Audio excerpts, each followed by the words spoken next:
Hey, salut à tous, c'est JeffX sur 30 jours pour apprendre Photoshop, jour numéro 23. Aujourd'hui, nous allons voir les outils, enfin l'outil de transformation. Voilà. Donc, je sais pas si vous connaissez un peu, c'est pas vraiment un outil, mais c'est assez utile. Donc, on va passer sur Photoshop pour voir tout ceci. Et oui, donc nous revoilà sur Photoshop. Donc, avec un petit croquis de moi fait par moi. Je vous avoue que je suis pas dessinateur, donc j'ai pas le doigté, hein. C'est pas trop mon kiff de dessiner, donc je trouve que c'est pas trop mal. Enfin bref, voilà. Donc ça me ressemble à peu près, hein.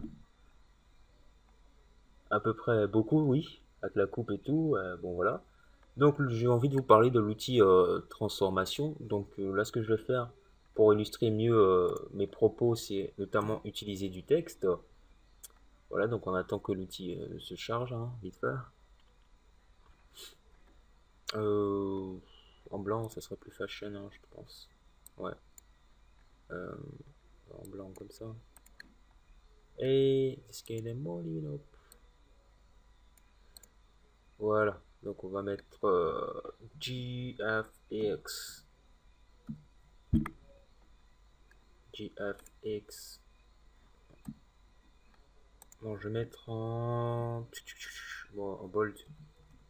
En banque. Ouais, je vais mettre en banque. C'est mieux. Je préfère. Bof. Attends. Wesh. Wesh, wesh. Augmenter légèrement la taille. Voilà. Donc vite fait, je mets ça juste là. Peu importe, hein, que ça fasse. Que ça fasse ainsi. Voilà. Donc j'ai mon texte ici. Et là, je vais lui appliquer des outils de transformation. Donc je vais utiliser les outils de transformation. Donc on a ici l'option, quand on coche ici option de transformation, qui est propre à l'outil de déplacement, on voit ici la possibilité d'effectuer des transformations.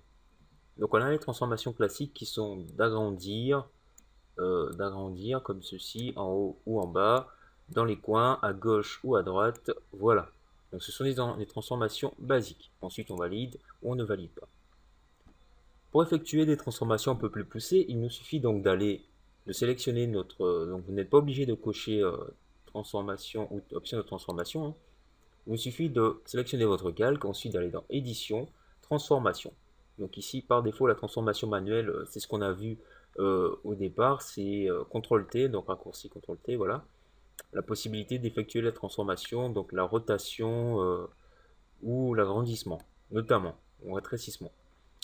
Ici, on a diverses options, donc notamment en utilisant, on peut utiliser CTRL T et ajouter d'autres options et utiliser d'autres options, ou carrément, donc ça, ce sont des options que l'on peut utiliser, que l'on utilise notamment sur des calques non vectoriels, donc des calques pixelisés. Donc, je vais pixeliser le texte tout à l'heure, déjà voir ce que ça donne.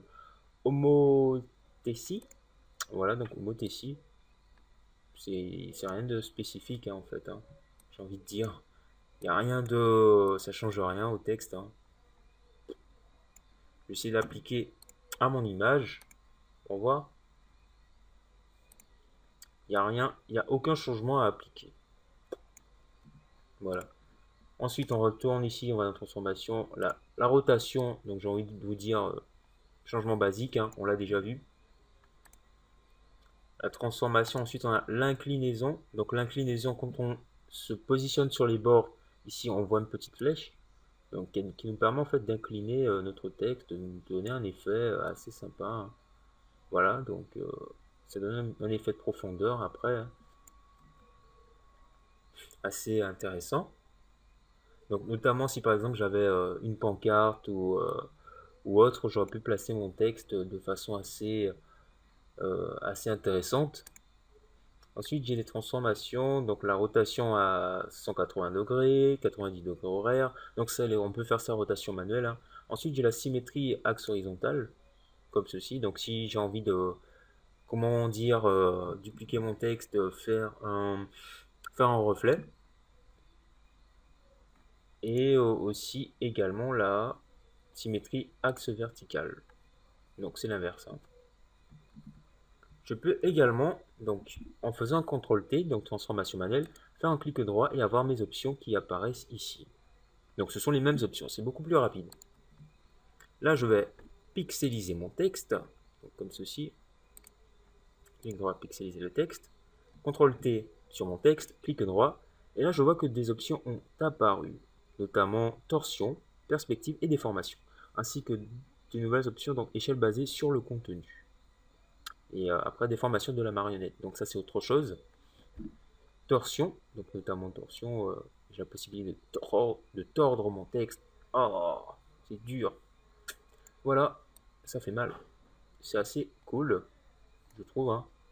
Comme je le disais, placer le texte sur un mur ou autre, hein, sur le plafond carrément.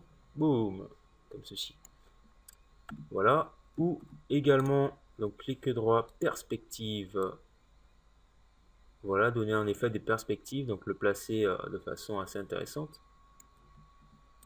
Également aussi la déformation. Donc la déformation, c'est l'outil magique, on va dire, pour placer par exemple un tatouage ou un texte sur une image. Donc en fonction du positionnement de la peau.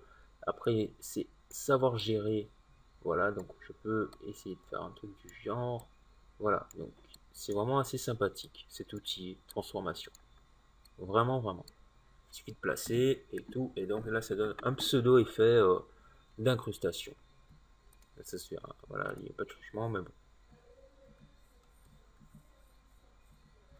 Voilà, tout simplement. Après, on peut faire la même chose sur l'image. Il n'y a pas de souci à ce niveau-là.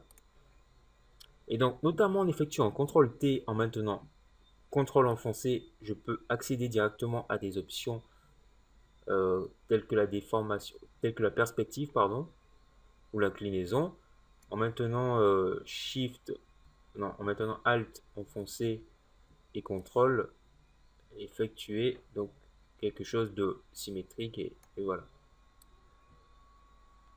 C'est sympa, hein. Voilà. Donc, en ce qui concerne l'outil de transformation, il n'y a pas grand chose à ajouter. Vous avez tout vu. Vraiment tout. Il n'y a rien à dire.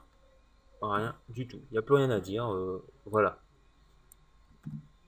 Donc c'était assez basique. C'est donc assez intéressant. Après, à vous de voir ce dont vous êtes capable de faire, ce que vous pouvez faire avec ces outils. Donc je vous invite à revoir vos raccourcis. Et, euh, et voilà.